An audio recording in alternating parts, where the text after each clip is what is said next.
నీ దీవెనకై జీవము గల దేవుని వాక్కు.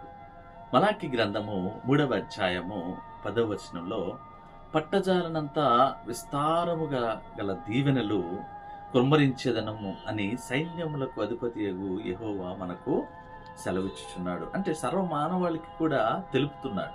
బైబిల్ గ్రంథంలో ఇశ్రాయేలీయులను గూర్చి తన ప్రజలైన ఇశ్రాయేలీయుల పట్ల దేవుని యొక్క గొప్ప ప్రేమ మలాకి ద్వారా పలుకుబడిన దేవుని వాక్కు.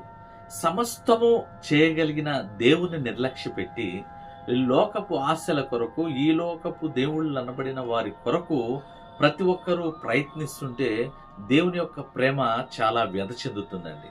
నీ జీవితంలో ప్రతి విషయం పట్ల నీ స్వయం నిర్ణయం లేకుండా, నీ సొంత ఆలోచన లేకుండా దేవునిపై ఆధారపడి దేవుని యొక్క చిత్తాన్ని నెరవేర్చడానికి ప్రయత్నిస్తే, దేవుని యొక్క చిత్తాన్ని నీవు చేయగలిగితే తప్పకుండా నీకు ఆశీర్వాదము.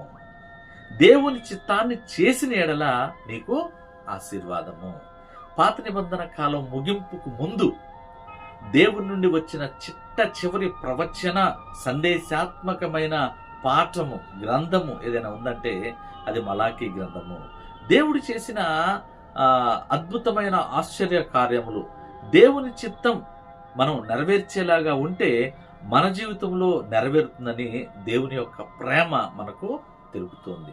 చూడండి, దేవుని చిత్తం కొరకు ప్రార్థించు, దేశం కొరకు ప్రార్థించు, దేశం యొక్క ప్రధానుల కొరకు ప్రార్థించు, దేశ క్షేమం కొరకు నీవు కన్నీరు కార్చు, దేశంలో ప్రజల కొరకు వేడుకో, దేవుణ్ణి వేడుకో, దేవుని ఇతరుల పట్ల మేలు కొరకు నీవు వేడుకో, ఇతరుల మేలే నీవు కోరుకో, దేశ శాంతి భద్రతల కోసం నీవు ఉదయకాలమున చేతులెత్తి ఆకాశం వైపు ప్రార్థించు.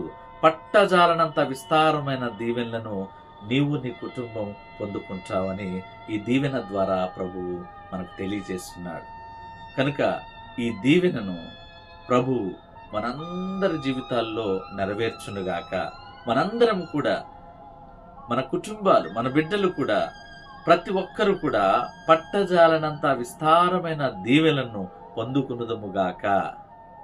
Have a blessed day. God bless you.